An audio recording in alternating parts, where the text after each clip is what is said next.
This reading is really reminding me of raising a child. Um, this feels like a person who has developed a very maladaptive way of eliminating conflict. And I say eliminating instead of alleviating, because their pattern doesn't alleviate the conflict. It just makes it go away. Um, so it's like, let's say a child breaks something. If the parents yell at them, berate them, tell them that they're, dumb and clumsy, and call them names, and it just ends in punishment, that child isn't going to learn to be more careful with things. They're just going to learn that they shouldn't touch anything, that they are destructive, that they're bad, that they're it creates shame versus guilt. And the difference between shame and guilt is that shame is I am a bad person. Guilt is I did a bad thing. There's a big difference there. So this seems like a person who, as a child, needed someone to show them, okay, you broke this thing. Now let me show you how to fix it. Let me show you how to fix what you broke. Let me show you how to repair. This is someone who never learned how to repair. Because if you teach a child that mistakes can be remedied, that everyone makes mistakes, but when you do make a mistake, you are responsible for fixing it, correcting it. If you teach a child that, they become a little more not willing to make mistakes, but not so afraid of making mistakes. They become a person who's not afraid to try things and see where it goes. They become someone who's afraid to try if you teach them that mistakes are bad. Mistakes aren't inherently bad. They're just mistakes. They're accidents. And that's inevitable. The key is teaching people how to repair. And I think that that's why we have a lot of people, a lot of adults now that don't know how to repair. A lot of people who are avoidant of connecting with other people, afraid of doing the wrong thing, afraid to make a move. It's because they think that mistakes are bad. Mistakes aren't bad. Mistakes happen.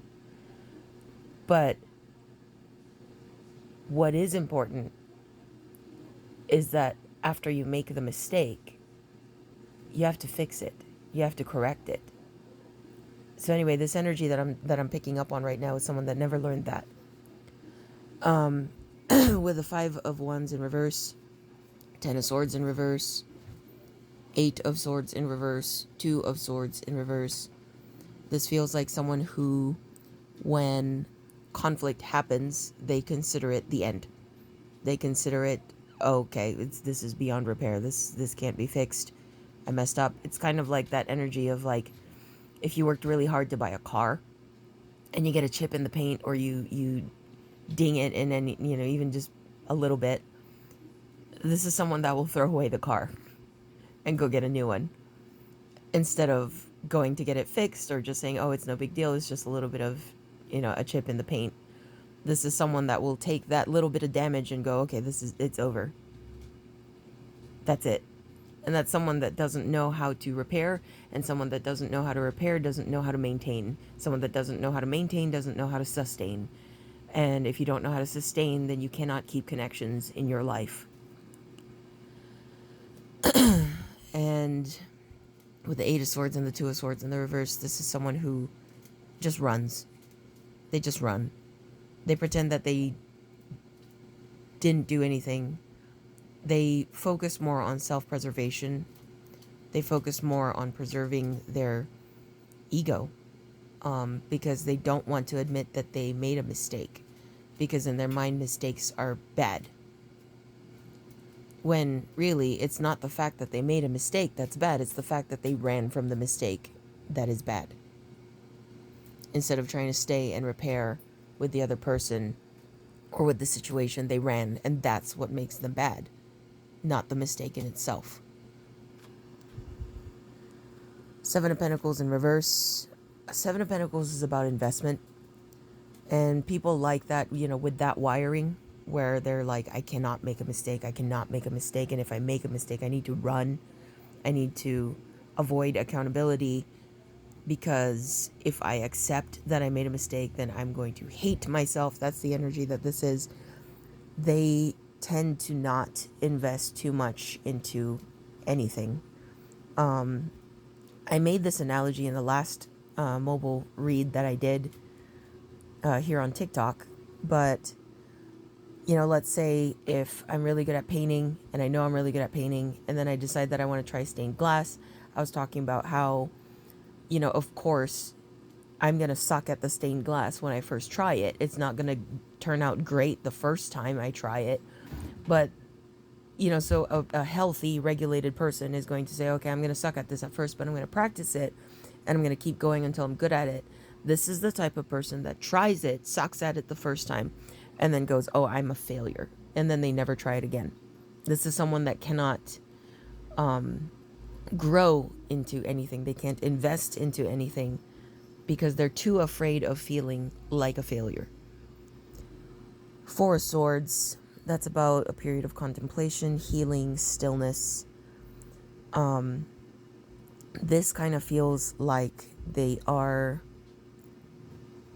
isolate, thinking that it's solitude and peace, when really they're just putting themselves in a bubble so that they don't touch or harm anything. But that's not really healing. I say this because immediately after we have the Tower. And it feels like this person's cycle is that when they run from their mistakes or the things that they should have stayed to repair, it ends up catching up to them. When they think that they're in the clear, it ends up catching up to them. Then we have the Two of Wands, Three of Pentacles, Ten of Pentacles, Queen of Swords, Temperance, the Sun. What this is telling me is that the way for this person to break this cycle is every time the Tower hits, they are faced with a choice. And that is to either stand there and take accountability and repair, or keep running. And this person always opts into continuing to run. But this person needs to choose differently. Three of Pentacles is about planning. Ten of Pentacles is about, like tangible success. And the Queen of Swords is about communication. This person needs to understand that everything that exists outside of their body is just as real as they are. Everyone that exists outside of themselves have just as many wounds and fears and traumas as they do. And they need to start seeing everything else as a part of the world that they exist in. I know we got really deep in that, but basically this is someone that pretends that if they don't see it, it doesn't exist. If they don't engage with it, it doesn't exist. But that's not true. That's not the reality. So they need to start grounding themselves back into the tangible reality that their problems won't just disappear just because they stop engaging with them, just because they run. And again, the Queen of Swords is about communication. To me, that's, in this context, it's about taking accountability. Temperance, the Sun, that's about healing and happiness. And basically this person's path to that is to just finally take accountability. That's how they break this cycle. Otherwise, they're just going to keep repeating it. So, yeah, hopefully you, the cross watcher that's dealing with this, don't take it personally. It's not their acknowledgement of what they did that validates your experience or how you felt about the situation.